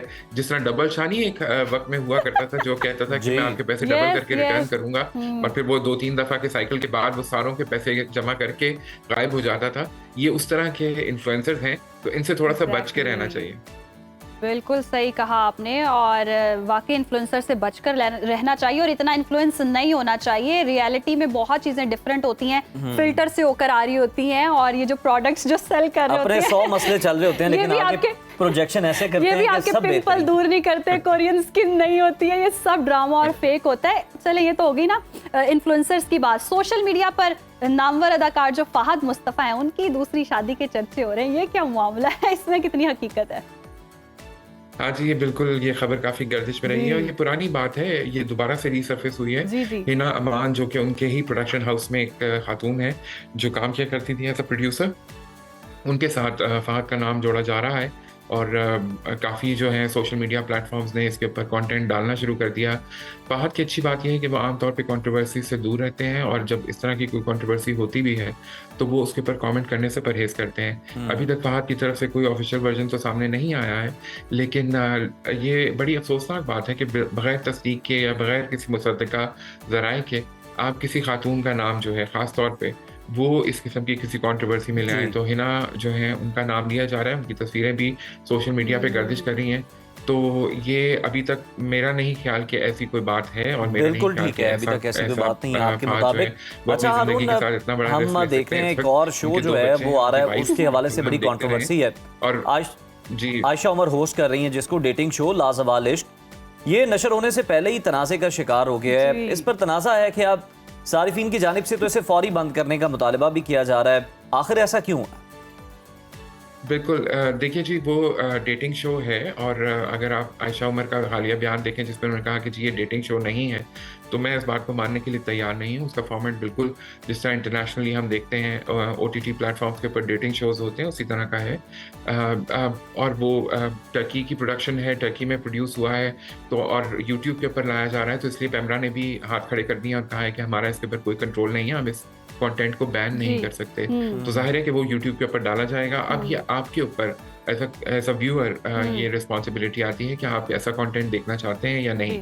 जाहिर है उसमें, क्योंकि एक बड़ा वेस्टर्न कॉन्सेप्ट है डेटिंग का, और उसके अंदर नौजवान लड़के लड़कियों को एक ही घर में रहते हुए भी दिखाया गया है। जो हमने प्रोमो देखा उसमें कपड़ों के ऊपर भी बहुत से लोगों के एतराज़ात हैं। मिशी खान ने बहुत सख्त स्टांस लिया और उनकी काफ़ी चपकलिश रही। मिशी खान अक्सर जो है वो गलत या सही अपना ओपिनियन देने से घबराती नहीं है, तो उन्होंने इसके ऊपर ओपिनियन ज़रूर दिया, और फिर जिस तरह आपने कहा आयशा उमर ने भी इसके ऊपर बयान दिया। तो ये चीजें चल रही हैं, यानी कि YouTube पे आप पर आपकी मर्जी, आप देखना चाहें, आप ना देखना चाहें, क्रिटिसाइज करें या फिर पसंद करें, ये सिर्फ ऑडियंस के ऊपर ही है। दूसरी तरफ हम ये भी देख रहे हैं कि जो सीनियर अदाकार है अतीका ओडो, उन्होंने एक तजवीज़ पेश की। उन्होंने कहा जितने भी बोल्ड और ख़तरनाक जो मौज़ूआत हैं, जो बालिग अफराद के लिए ड्रामे बनाए गए हैं, वो रात 10 बजे के बाद चलने चाहिए या 10 बजे तक चलने चाहिए। तो अतीका ओडो की इस तजवीज़ से आप कितना इत्तफाक करते हैं, और इस पर क्या अमल हो सकता है? ये बात उज़ैर तो जानते ही हैं, हम अपने शो में भी कई बार कर चुके हैं कि एक बच्चों का जो टाइम होता है उससे हट के इस तरह के ड्रामे लगाएं। अगर मस्त मलन था या डाइन था, ये ऐसी अडल्ट थीम्स हैं जिसके ऊपर बच्चों को जो है वो उस वक्त इसके ऊपर एक्सपोजर हो जाता है, और ये अच्छी बात नहीं है। या इवन आप फॉर दैट मैटर परवरिश देखें, अगरचे वो नौजवानों की कहानी थी, लेकिन वो वालिदैन के लिए ज़्यादा मैसेजिंग थी कि उन्होंने अपने बच्चों को किस तरह बड़ा करना है, और टीनेजर्स अगर उसको देखेंगे तो एक अलग तरह का मैसेज लेकर जाएंगे। तो ऐसे ड्रामे जो हैं वो चैनल्स को खुद एहतसाबी करनी चाहिए और खुद डिसाइड करना चाहिए कि जी हम 10 बजे की एक स्लॉट इंट्रोड्यूस कराएं, और ये जो कंटेंट है अडल्ट कंटेंट, ये हम वहाँ चलाएं। मैं ये बात अक्सर करता हूँ कि हमारे मुल्क में ये अजीब रिवाज चल पड़ा है कि कि बच्चे वालिदैन सब बैठकर 9 बजे का ड्रामा देखते हैं Exactly. जिसमें अक्सर ऐसा कंटेंट और ऐसी थीम्स होती हैं जो कि बच्चों के लिए कतई नामुनासिब होती हैं और वो बिल्कुल नहीं होनी चाहिए। जी बिल्कुल ठीक है हारून। ये भी बताइएगा कि इस वक्त बहुत से नए ड्रामे आ रहे हैं, मगर हम देख रहे हैं कि ड्रामा सीरियल जमा तकसीम जो है वो आते ही छा गया और सबसे ज़्यादा उसे देखा भी जा रहा है। ये इतना मकबूल क्यों हो रहा है? क्या कहानी बड़ी इंटरेस्टिंग है, कैरेक्टर्स बड़े मज़े के हैं, क्या वजह? कैरेक्टर्स भी मज़े के हैं, कहानी भी मज़े की है। सरवत की लिखी हुई कहानी जी बहुत अच्छा लिखती हैं और डायरेक्शन बहुत अच्छी है।